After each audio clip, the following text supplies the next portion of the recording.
Canada's Liberal Party has been in power longer than any other democratic political movement anywhere. For 69 years of the 20th century and all but half a decade, the Grits have ruled the roost. Peter C. Newman has watched the rise and fall of politicians, rainmakers, and renegades who see public service as the highest calling, or a pretty good paying job with a pretty good pension. Newman's new book focuses on the Liberals, how they lost their mojo. This saga may be his most controversial. It is my pleasure to welcome Canada's most cussed and discussed political commentator, Peter C. Newman, back to Studio 4 to tell us more. Nice to see you again. Thanks, Fanny. Great to be here. Really great. I mean, you get interviewed, and a really long interview is 6 minutes. 6 minutes today. Yes. Yes, and we used to put you on radio when I first interviewed you for 1 hour. Sorry. You got the entire hour. Things are changing in the country in many ways, specifically in the Liberal camp.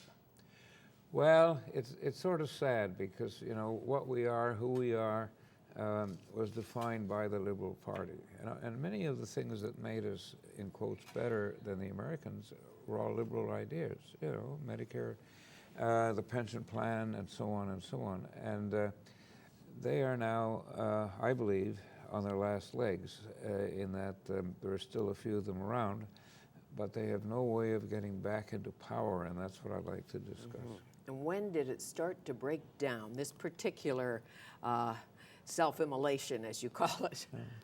Well, it started very quietly and very secretly, and that was during the last of the Trudeau years, so you have to go back a while, when different kind of people joined the party. Before that, they were sort of amateurs in politics, as Trudeau was himself. And they were volunteers, and it was a different kind of spirit. They were there because they believed in the cause. They were progressives. They were usually either academics or well-read people. And slowly, being Liberal Party functionary became a job.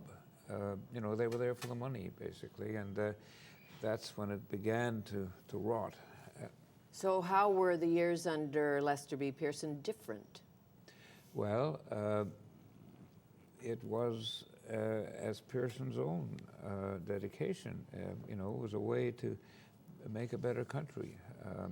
And this was not a slogan. This was something they really did. Mm-hmm. And partly because of Pearson's wide experience, he had things to compare it to, and they were not anti-American, but they realized that that society was different from ours and that we could be better in the sense that we help more people. And Pearson encouraged ideas from the outside. He encouraged people from the outside of the party to participate, true? Yes, well, I mean, he held the Kingston Conference where all those ideas came from. And there were 169 attendants, and it wasn't a liberal conference. It was just a liberal, smaller, liberal-minded people.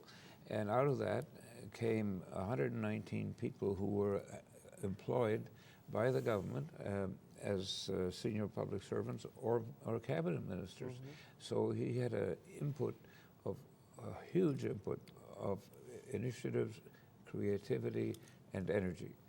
Peter C. Newman, our guest, will return with When the Gods Change, the Death of Liberal Canada.